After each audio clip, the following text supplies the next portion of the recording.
أعوذ بالله من الشيطان الرجيم. بسم الله الرحمن الرحيم. الحمد لله رب العالمين، والصلاة والسلام على أشرف الأنبياء والمرسلين. اللهم لا سهل إلا ما جعلته سهلا، فاجعل أمورنا وأمور المسلمين كلها سهلا. اللهم انفعنا بما علمتنا وعلمنا ما ينفعنا وزدنا علما نافعا، والحمد لله على كل حال، ونعوذ بالله من حال أهل النار. وصلى الله على سيدنا محمد وعلى آله وصحبه أجمعين، ولا حول ولا قوة إلا بالله العلي العظيم. أعوذ بالله من الشيطان الرجيم. بسم الله الرحمن الرحيم. قل أعوذ برب الفلق من شر ما خلق، ومن شر غاسق إذا وقب، ومن شر النفاثات في العقد، ومن شر حاسد إذا حسد. بسم الله الرحمن الرحيم. قل أعوذ برب الناس ملك الناس إله الناس من شر الوسواس الخناس الذي يوسوس في صدور الناس من الجنة والناس. صدق الله العظيم. بسم الله الرحمن الرحيم. سورة الفلق مدنية. سورة اللي يرى سورة الفلق مدنية، وسورة مدنية وآياتها 5 آيات. 5 آيات بينك كوانتهي سورة الفلق اللي يرى. قال تعالى: بسم الله الرحمن الرحيم. فلق والله مقعدري يقول أعوذ برب الفلق إذا كجرته، من باب تسمية كل باسم بعضه على عادة الله تعالى في كتابه. قال تعالى: بسم الله الرحمن الرحيم. بسم الله مقع إلهي من سورة كبلا ويا الله الرحمن نحريس تقود نحريس الشرب بدنا، الله الرحيم نحريس تقار كان نحريس الشرب بدنا. قل النبي الله أعوذ وحن مغنقل يا برب الفلق، واقع ربك اسكرما مغنقل يا أو صوق لي من شر ما خلق، وحاو أبورتي شركي سان كما مغنقل يا به، ومن شر غاسق كم دعي شركي سان كما مغنقل يا إذا وقب مركم مذوباله، ومن شر النفاثات كوي كتف تفي شركو ذان كما مغنقل يا في العقد كنت ما كتف تفي، ومن شر حاسد مد حاسد أشركي سان كما مغنقل يا إذا حسد حلقه وحسد يلفت هذا. بسم الله الرحمن الرحيم. سورة الناس مدنية. سورة الناس اللي يرى أيضنا ومدنية، وآياتها 6 آيات. آيات هذون اللي آيات بككومية. قال تعالى: بسم الله الرحمن الرحيم. بسم الله مقع إلهي من قبلا وياه، اللي هي الرحمن نحريس جود نحريس شرب الله، الرحيم نحريس تدار كان نحريس شرب الله. قل النبي الله أعوذ وحن مغنقل يا برب الناس، ضدك ربك سن مغنقل يا برباريسة، ملك الناس ضدك بقر كودان مغنقليا، إله الناس ضدك إله أي عابدان بان مغنقليا، من شر الوسواس كان وسواسية شركي سن كما مغنقليا الخناس قبشة بدن أما قونته الذي كاسو يوسوس وسواسين في صدور الناس ضدك اللابه هذا حبديال كود كاسو من الجنة جنك هذا والناس ضدك هذا ولاي الله سبحانه وتعالى. بسم الله الرحمن الرحيم. لبدا سورة وضح اللي يرى المعوذتين، وسورتها لغو مغنقل إلهي مغنقل يا الله مغعدري لبدا سورة نفسر كوضا، ولبدا سورة مدنية. لبدا سورة اسكو حل بيسو دقين وحين كسو دقين نبينا عليه الصلاة والسلام حل يا سحرين يهود عضو الشرقال عربية يهود أي كوذا سعودين. نبي عليه الصلاة والسلام دعوة أيال ولع اللوبة يا هاد عد كسيتو خير ودوال لع اللوبة. واحد عليه مركة عرب لمن كي رياض قريشات إيه يهود إسكاشرين سأي النبي قص سحران. marka ayay waxay u tageen in la oran jiray Labiid ibn al-A'sam Labiid ibn al-A'sam nin la oran jiray oo yahuudi saaxir aad u weyn ahaa bay u tageen waxay ku yiraahdeen ninka inaad sixirtid baa laga rabaa hawsha hadii aad ku guuleysatid hadeer waxaan ku sii siinaynaa baa leeyahay 40 geela fariisin miyaa la yiraahdaa hormaris hadda ku sii siinaynaa baa hadawna hadii ninkaas sixirka inaad ama u dhinto ama aad jaanjaantido waxaan waxba kala ogeyn u noqdo raabal labada midkood hadii uu noqdo waxaan kugu dari doonaa magtiisan ku siin doonaa magtiisa gabigeedaba nin magtiban ku siinayna hawsha galbaa la yiri ninkii noocaas ah Labiid ibn al-A'sam nin saaxir ah oo sixirka aad ugu dheereeyay buu ahaa wuxuu yiri wuxuu u baahan yahay sixirkii wax u kaalmeeyaa la rabaa waxa loo baahan yahay wax xiriir ninkii la leeyahay nabiga wax xiriir la lahaa in la helaan la rabaa waxay isku dayeen inay soo helaan nin nabiga u shaqayn jiray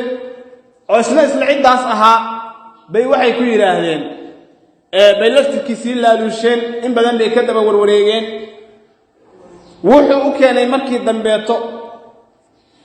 garfeer nabigu uu ku tinta ku shallaysan jiray ama shan loka u taqaano iyo garfeertii tatabkeed ilkaheed tatabay iyo wuxuu u keenay timo nabiga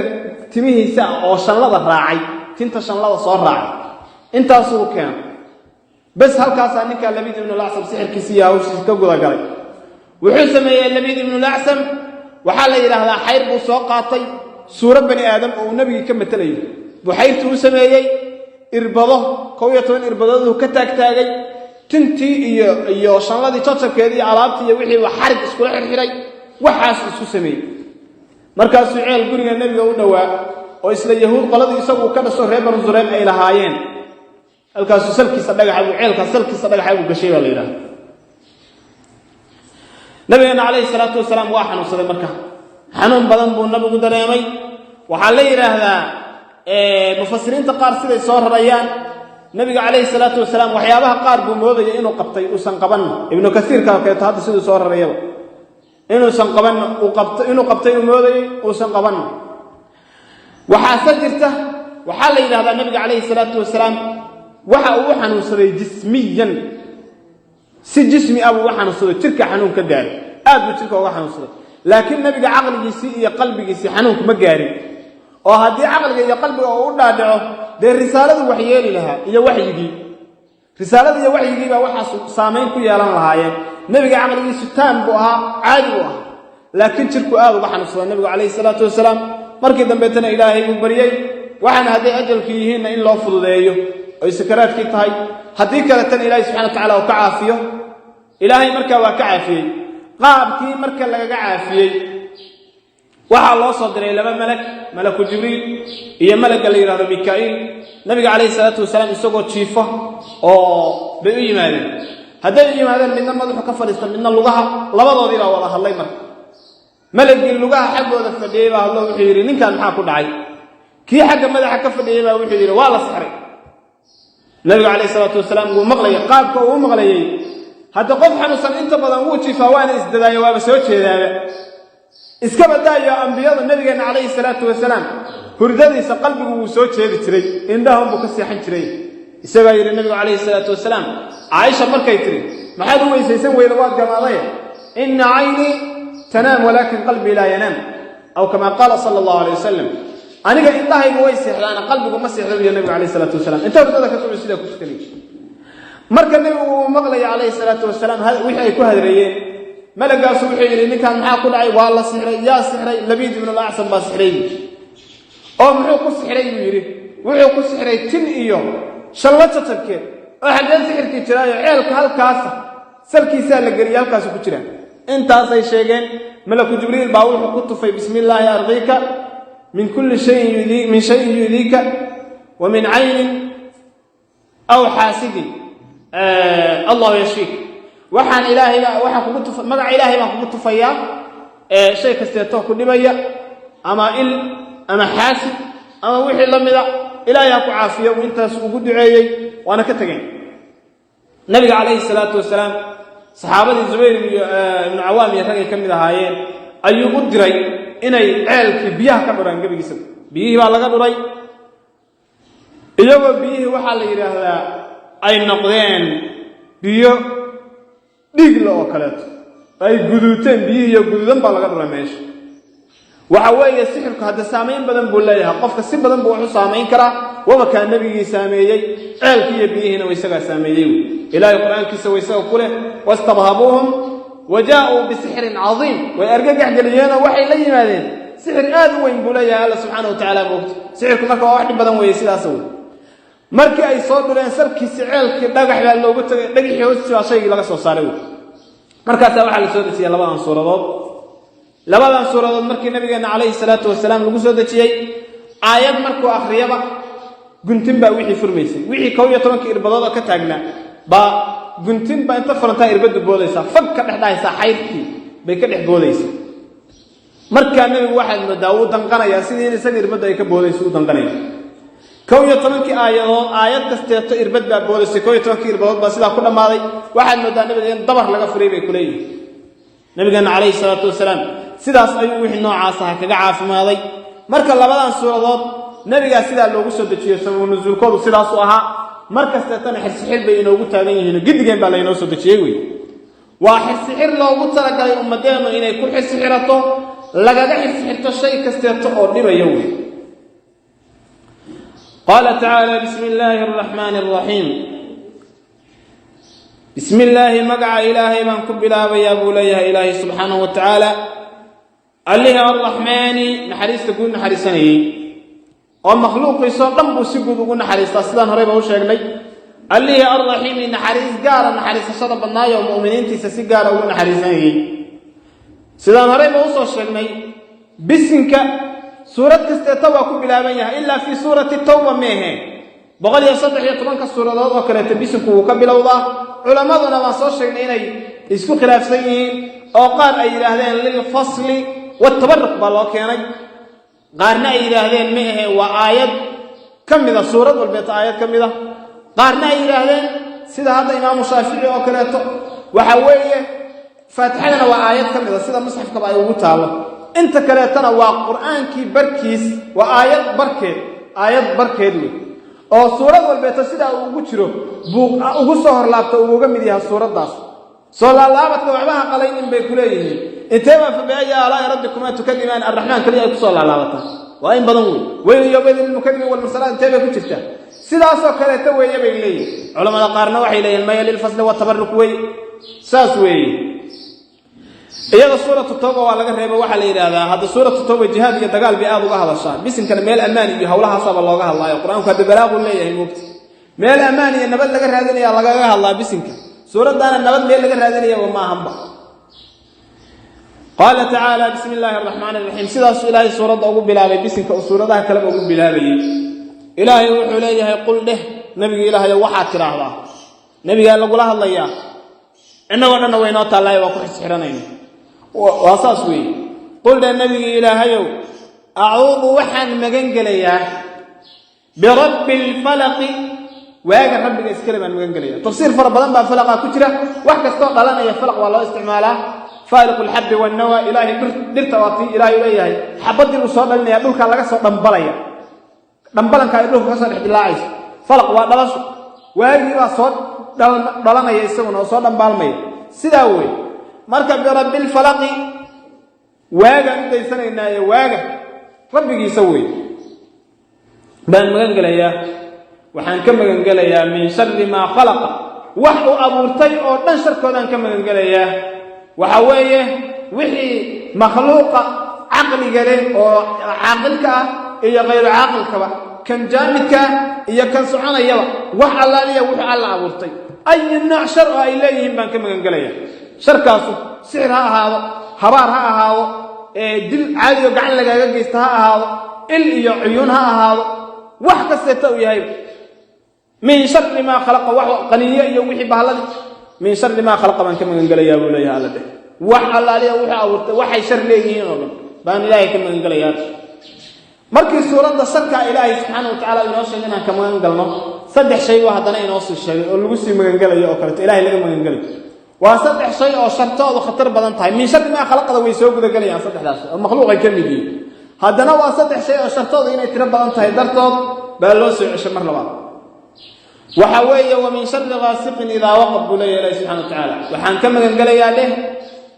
mid midka dhacaya waa gabalkii baa la yiraahdaa marka uu dhacayo ama waa dayixii marka uu dhacayo ka dooni badho qaasiqi ida waqaba markuu madoobaado kii dhacayay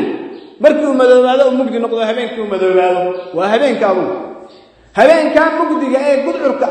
sharkiisa ilaahay ka maangalayaa oo sharka dheerigaayo isagu wuxuu la dheeriyahay inta gaado ah iyo inta dhagar qabaayo dhan baa socota habeenkii saaxirka socda jinka iyo jaanka socda bahallada iyo halqii baa socda dhagar qabo dhan baa socda balaayawada dhan baa socda xilligaas habeenka awal marka madowgaas xilligaas dhacayo oo madoobaanayo baan magan galaya ilaahay ka magan galaya wa min sharri nafaatati fil 'uqad kuwii ku tuftufay guntimaha baan ilaahay ka magan galaya halkaana waa sixirkii way sixirkii waa ilaahay laga magan galaya waa mar labaad waa shay aad u badan way sixirkan kuwa ku tuftufay marka waa labadii ibn Acsam iyo banaatihi gabdhihiisa wax la sixray baa la yiraahdaa shaqada la hayay isaga iyo gabdhihiisa iyo cid kasta wax sixraysaba baa ilaahay laga magan galaya guntimihii ay ku tuftufayeen markay guntimaha xirxireen bay wax ayagu waxa khulaafada ay akhriyayaan bay ku tuftufeen wa min sharri hasidin mid kasteeto oo xaasid aban ka magan galaya ida hasada marka day ghaasita waxa guda galaya saaxirkii baa xilliga soconaya laftiis madowga waa xilligu soconayay ghaasiqiya nafaatati fil 'uqad sidaas ay suleeyay xaasidkuna xasadku waa waxa keenaba in wax la sixro qofku hadduu xaasid ah waxa uu sixreenba ee xaasidnimada keentay sixirkan laftirkiisaba marka ilaahay wuxuu leeyahay waxa tiraahdaa waa min sharri xaasidin kuwa xasdaya sharkiisan ka magan galay ida hasada markasteeto oo uu xasdayo markuu xasdayo waxa markuu xasdayo loo sii cuskado loo soo qabsaday hadda marka kaleeto isaga ciil iyo dhib iyo cuqdad gurigiisa la jiifa marka muxuuba dhibiba markuu san xasdayna xaasidnimada uu soo kicin ee uu soo u kicin qabashadeeda isaga xaasidnimada si cuqdadiisa isaga dhib ku haysaay ciidiba ma oga laakiin marka uu sixirkii iyo hawsha iyo xaasidnimada uu ku amaaraysa markaas aan ilaahay ka magan galaya dhibaa la leeyahay labadan suuradood sixir bay waxay inooga yihiin marka wax kasteeto waxa sugnaatay oo nabigeena kaleey salaatu wasalaam ka sugnaatay ahadiith fara badan oo in lagu xirxirto iyo in cid xanuunsan lagu akhriyo intaba ku soo arooriyay baa ka sugnaatay nabiga kaleey salaatu wasalaam nabigeena kaleey salaatu wasalaam ala adulluka ama ala akhbiruka bi afdal mimma yata'awwadu bihi almuta'awwidun wa sajdahi makaaga warama waxa ugu fadli badan wax qalaw wax magan galaysa ay wax ku magan galaan qul a'udhu bi rabbil falaq ya qul a'udhu bi rabbin nas meel kale tanabi ala u'allimuka ثلاث صور لم ينزل في التوراة ولا في الإنجيل ولا في الزبور ولا في الفرقان مثلهن صدح سورة oo an injiil iyo zabuur iyo furqaan iyo tawraat afarta diimood midna iyagoo kale lagu soo dejin ku sheega qul a'udhu bi rabbil falaq yaqul a'udhu bi rabbin nas qul huwa alladhi nabi alayhi salatu wasalam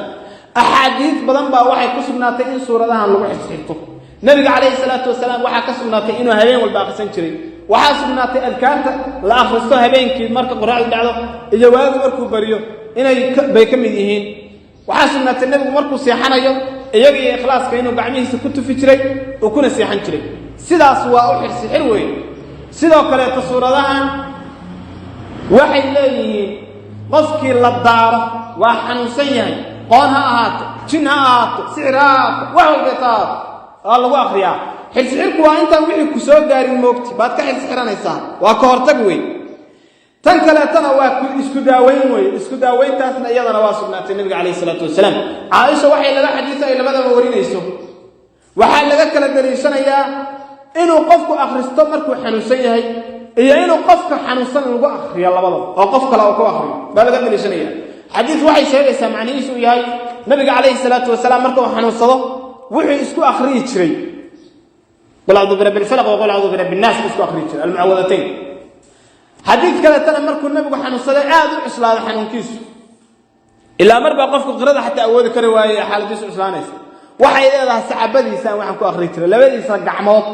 سعبدي سان وحنكو أخري تري قل أعوذ برب الفلق يقول أعوذ برب الناس مركاسا مرين تري لا وكم مسيح تري سعبدي سنة وتبرك نبي سعبدي سان بركة سنة يسوي بركة الرادنيس هل كان كليتنا وحي يقول أعوذ برب الفلق يقول أعوذ برب الناس بيكو أخري سان تفاصيل تصور حديث تصور iyo sunanka oo dhan baa soo raray marka waxa sugnaatay nabigeena kaleey salaatu wasalaam iyadoo la isku akhriyo iyo iyadoo lagu xisxirto iyo iyadoo qofka lagu akhriyaba intuba sidaas u sugnaadeen waxay Aisha warinaysaa nabiga kaleey salaatu wasalaam xilligii intaan suuradahan soo degin inuu ku xisxiran jiray waxyaabo ay ka mid yihiin a'uudhu bi kalimaatillahi taamati min sharri ma khalaq ilaahi kalmadiisa dhameystiran baa waxaan ka magan galaya min sharri ma khalaq waxa abuurtay sharkooda nabiga kaleey salaatu wasalaam أبي سعيد أن رسول الله صلى الله عليه وسلم كان يتعوذ نبي وحوها من كما قال إلهي من أعين الجان وأعين الإنسان إنسان كيجين كبا إيش هذا مت كما قالوها فلما نزلت المتعوذتان مركي سودقين لبضان سورة أخذ بهما لبضان قاتل وترك ما سواهما وحي كصارين وكتب رواه الترمذي والنسائي وابن ماجه وقال الترمذي حديث حسن صحيح مقلين سلاوي نبي عليه الصلاة والسلام مركي لبضان أي سودقين iyaga la qaato haatan iyaga ku xirxiranaynaa saas way iyo quraanka kaleeto waxa jirta sixirka iyo isha waa wax xaq waa wax jira oo caadi ah jinku iyo isiguba il iyo qumaynimo iyo si walba wax way ku yeeli karaan si walba wax ku dhibaateyn karaan hadii ay sidaa tahay oo ay wax dhibaateyn karaan waxa laga xirxiranayaa quraanka kariimka waxaad ogsoonataa jinku wuxuu wax u dhibi karaa sida caadiga insaanku wax u dhibi kara oo kaleeto waliba wuxuu dheeriyaa jinki ma arkaysid jinki waadan arkay hadii aan la arkin muxuu sameeynaya waa ku gujinaya waa ku dhibaateynaya quraanka kaga xirxiro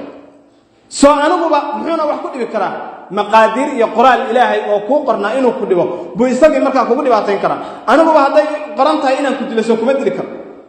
aku dili kara hadii aysan qornayna maqaadirti marka aysan haleelina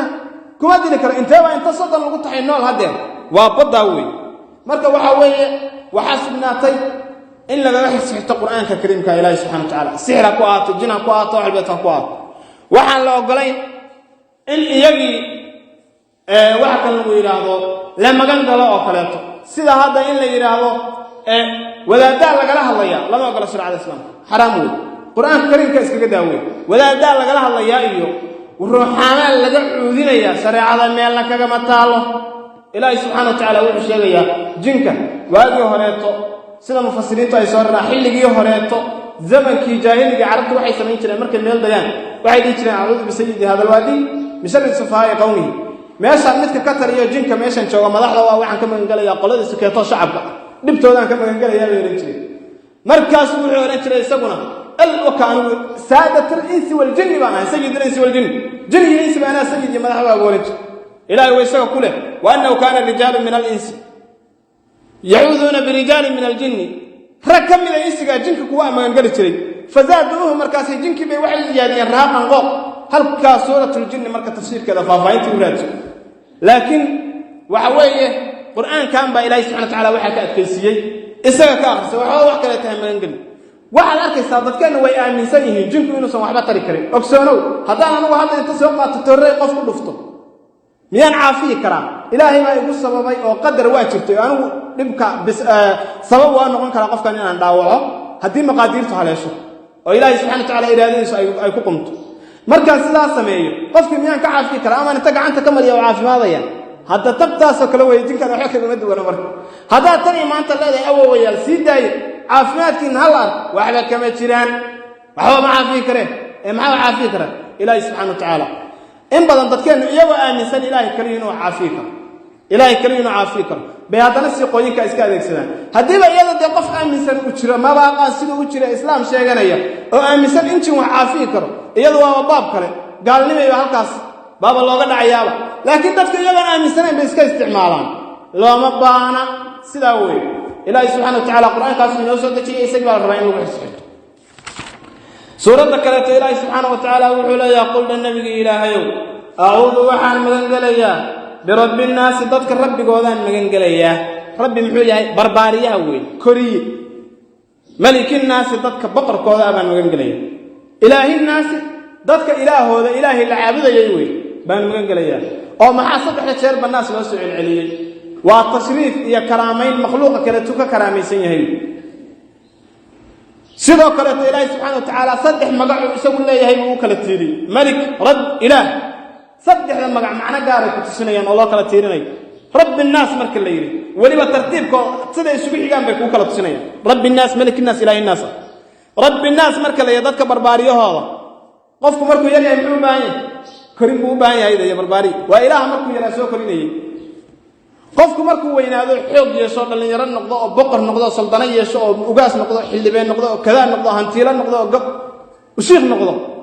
xeelo isla weyniyo waxa galaya waxba tahay malik الناس dadka boqorka waa boqorka markaana qofka tabartiisa haduu qofku is ilaawo oo qof balaaya ka dhacday madaxiismoodo kan tabartiisa tusaya way boqortooyo kale aan adduunka ka ogolayn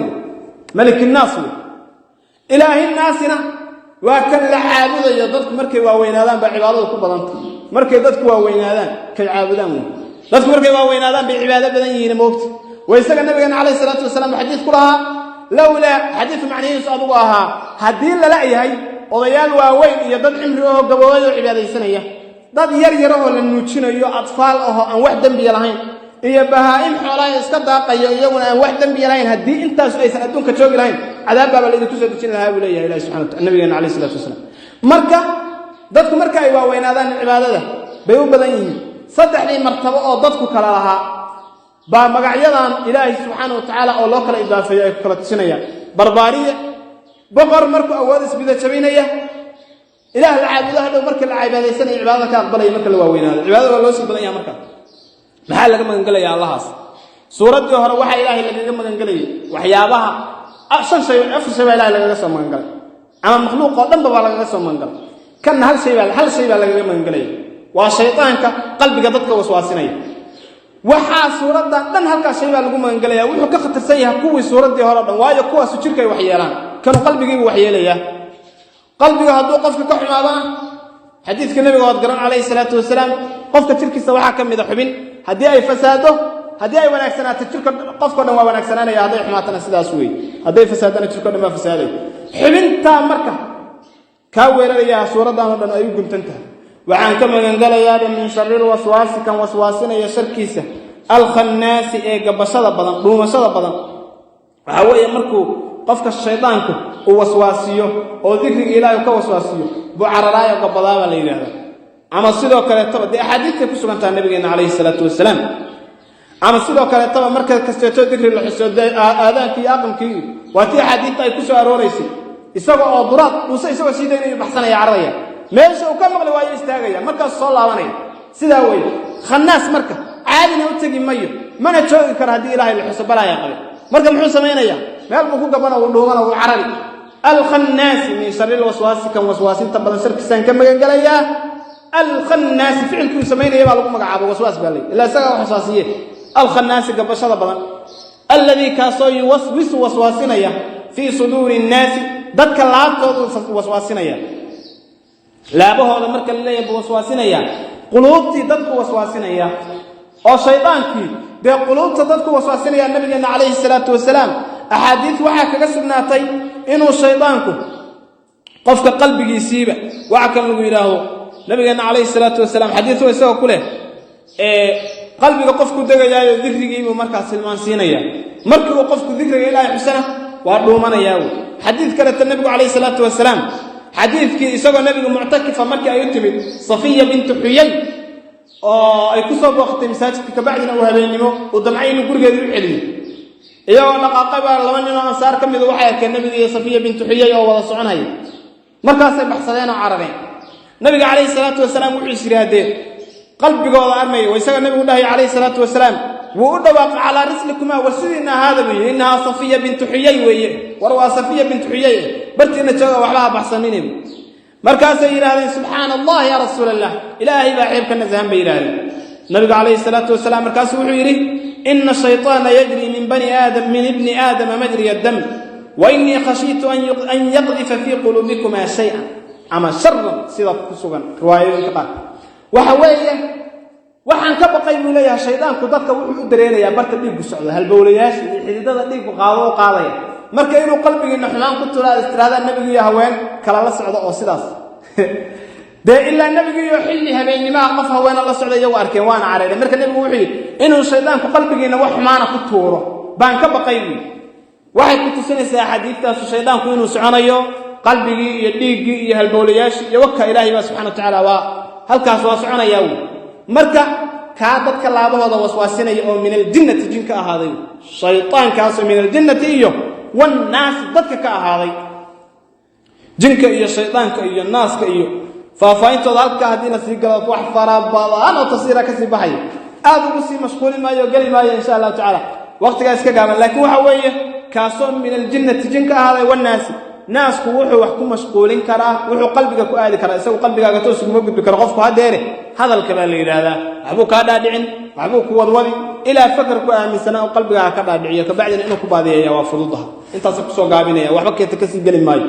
shaydaanku iyo majin buu ka ahaaday iyo kadaay bab tafsiir ah baa ka baxaya haddii la damco bismi illaahi araxmaani araxiim qaala tacaala bismi illaahi magaca ilaahay baan ku bilaabaya allihii arraxmaani naxariis guud naxariisashada badnaa makhluuqiisoo dhan u naxariisanaya allihii arraxiimi naxariis gaara naxariisasha badnaa mu'miniinta si gaara ugu naxariisanayay weeye qulna nebigii ilaahayow acuudu waxaan magan gelayaa birabbi alfalaqi waaga rabbiga iskale baan magan gelayaa min sharri maa khalaqa wax uu abuurtay sharkiisaan ka magan gelayaa wa min sharri gaasiqin kii dhacaya sharkiisaan ka magan gelayaa idaa waqaba marka uu madoobaado wa min sharri nafaataati kuwii ku tuftufayay sharkoodaan ka magan gelayaa في العقد كنت ما كنت في وي ومن شر حاسد كوحسد يسرسان كما انقليا اذا حسد حاسد لما مركو دقاق هوسا مركو كجروي بسم الله الرحمن الرحيم قل النبي الله اعوذ وحن من انقليا برب الناس تذكر ربي قول ملك الناس برباريه ويا ربي ملك الناس تذكر بقرقوضه اله الناس تذكر اله لا يعبد ديانه من شر الوسواس كما وسواس يسرسان كما انقليا الخناس قبصد بدن الذي كاسو يوسوس وسواسنيا في صدور الناس ضدك اللعبه هذا قلبي يا صهد كاسو من الجنة جنك هذا والناس ضد والله سبحانه وتعالى على